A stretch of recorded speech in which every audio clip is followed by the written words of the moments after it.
All right, welcome back, everybody. We are 3 subscribers away from 200 subscribers. That is awesome. I never thought I'd have that many followers. That's pretty good. If you don't think that's a lot, just imagine 200 people in a room. That's insane. That's just, I don't know, that blows my mind. Welcome back. If you're tuning in for, I don't know, if you watched my stuff before, if this is your first time watching, I appreciate you watching it. I'm going to touch on some comments from the last 2A conversations and talk about why I sold my SIG macro and why SIG is why I'm not going to buy SIG for a while. All right, let's get into it. Clifton Montgomery. Appreciate it, man. What suppressor sights are you using to co-witness with the red dot? I have the same 509T. He's talking about my Glock 45 build or 19X with it's a 45 frame, so I'm going to call it a 45. But this is clear, by the way. Talking about my Glock 45. I have a Mariglo suppressor height night sights with white dot front, black rear, but they do not co-witness with this 509 because of the plate. So I'm thinking about swapping it up because I have an EPS carry. So with an RMR plate and the EPS carry on there, it would co-witness because the deck height is about half of the. Let me go grab it.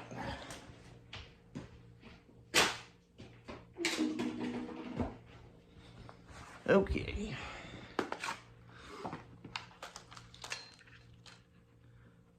Oh, 1 second. All right. So the deck height for the EPS carry is like half of the 509. You can see that. So it would co-witness with that because even sitting flush with the slide, it would still work with that iron. So I'm thinking about swapping that up a little bit because the windows are about the same height, just the width, like just a little tiny bit smaller. So I think I might switch that up, but I have another gun coming that I'm planning on running this on.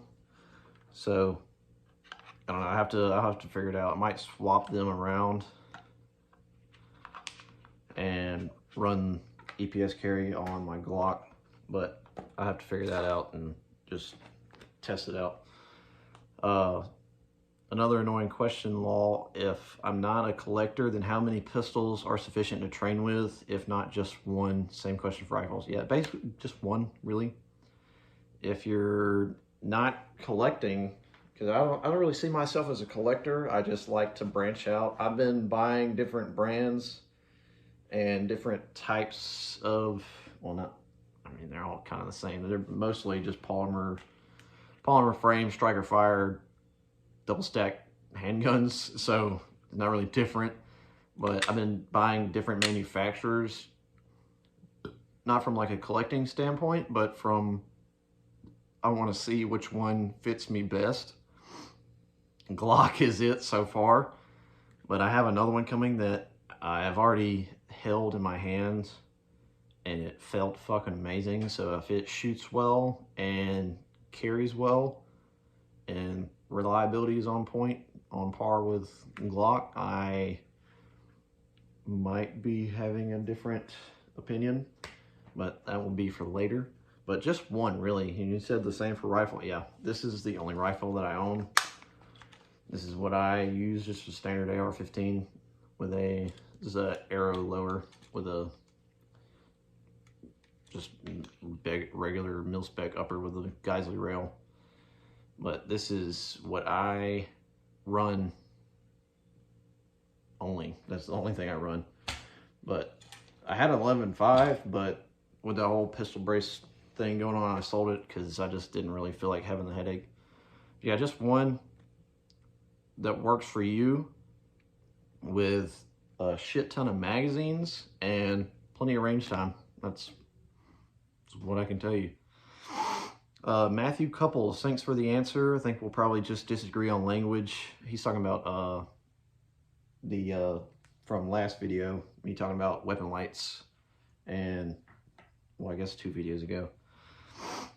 And you need to have a weapon light while carrying.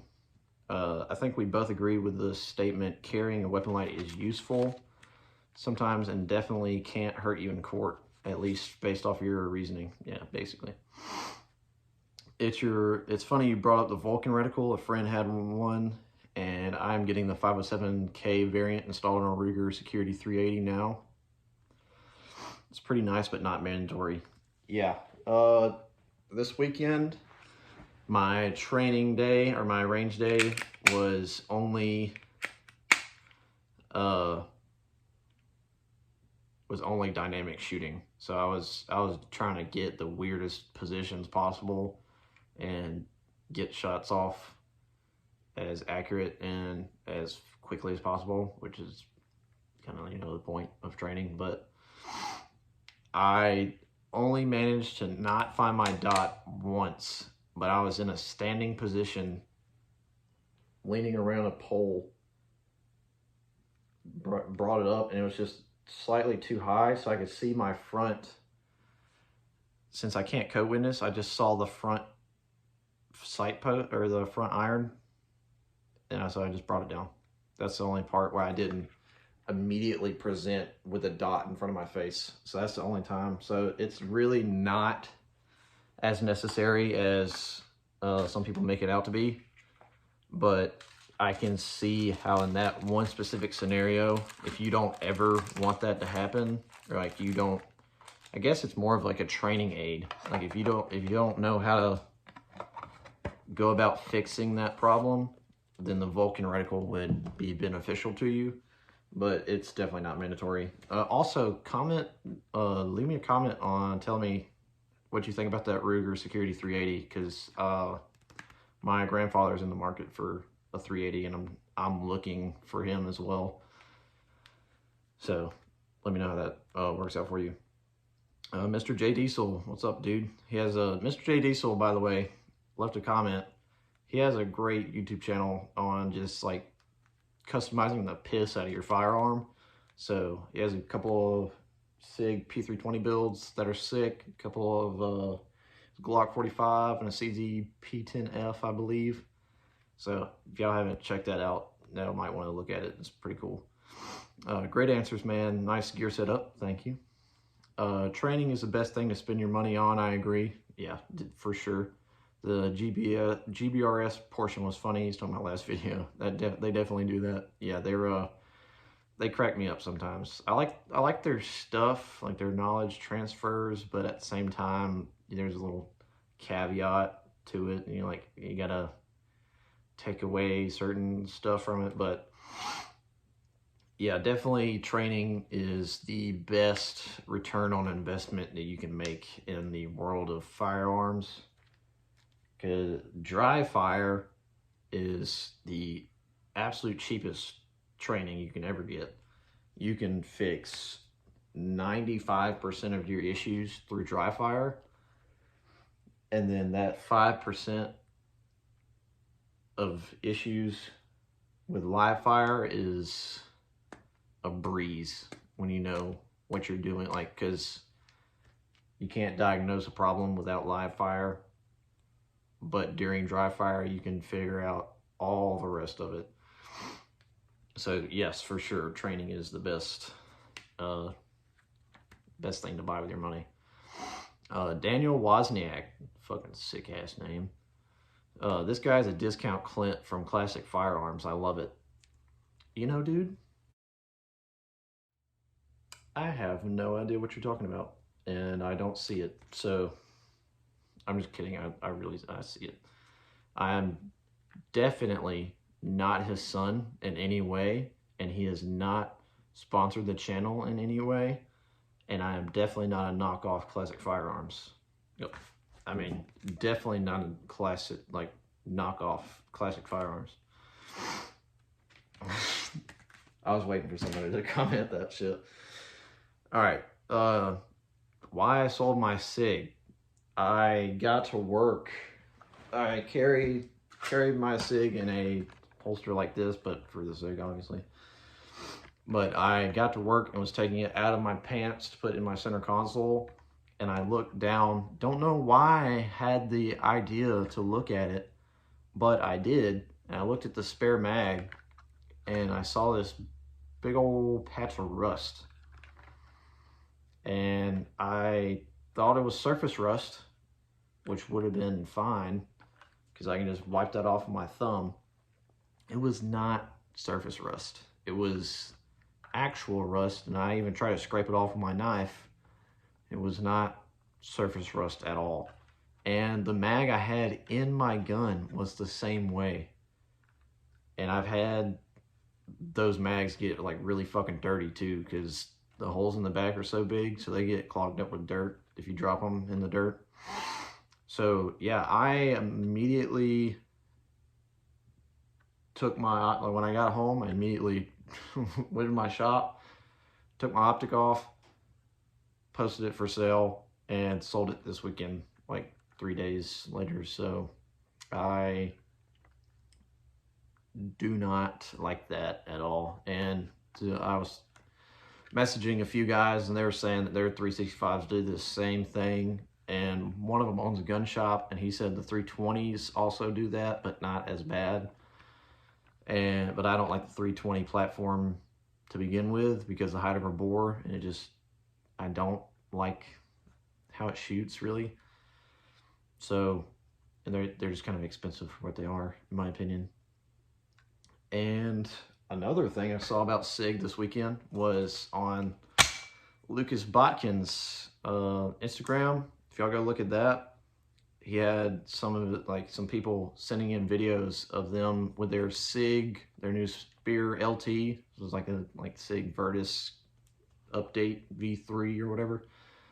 So they were sending in videos. They were holding the rail. It was like 16-inch guns. They were holding the rail. This is clear, by the way. Holding the rail, and they were pulling their barrel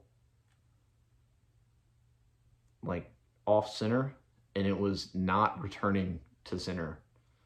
Mine does not do that, but they were pushing it off center, and it was just staying right there, and it wasn't returning to center. So they were like, their groups were just way off after shooting and stuff like that. So that's really concerning for me because I really wanted a SIG Spear.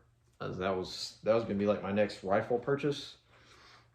And that's like a military contract weapon. Like, yes, they're the civilian version, so they might have a different QC, but that's weird because it's the same gun, just with no fun switch on it. So